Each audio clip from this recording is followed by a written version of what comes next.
मी जर तुम्हाला म्हणलं की स्वित्झर्लंडमधली लोक शॉपिंगसाठी दुसऱ्या देशामध्ये येतात, ते पण अगदी 10 मिनिटात, तुम्हाला खरं वाटेल का? चला मी दाखवते. मी आता उभी आहे जर्मनीमध्ये आणि हा समोर दिसतोय ना, तो आहे राईन सेंटर शॉपिंग मॉल.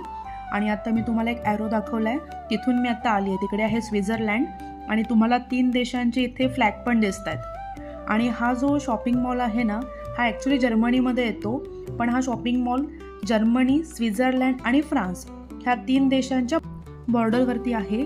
आणि इथून समोर तुम्हाला एक ब्रिज दिसतोय, त्या ब्रिजवरून तुम्ही डायरेक्टली चालत फ्रान्सला जाऊ शकता. तर बाझेलमध्ये राहणारे ऑलमोस्ट सगळेच इथं शॉपिंगला येतात. तुम्हाला मी आतमधून मॉलही दाखवते. तर ही मॉलची एंट्रन्स आहे आणि ह्या मॉलला मार्क ऑफ असंही म्हणतात. तर ना ह्या मॉलमध्ये जनरली स्वित्झर्लंडपेक्षा grocery, clothes, shoes, cosmetic, household product आणि अजून बऱ्याच गोष्टी स्वस्त मिळतात. म्हणून ना बाझेलमध्ये राहणाऱ्यांसाठी जर्मनी म्हणजे दुसरा देश नाही आहे. It's practically their shopping destination. तर तुम्ही हा व्हिडिओ कुठून बघताय मला नक्की सांगा. आणि व्हिडिओ आवडला असेल तर नक्की लाईक करा आणि फॉलो करायला विसरू नका.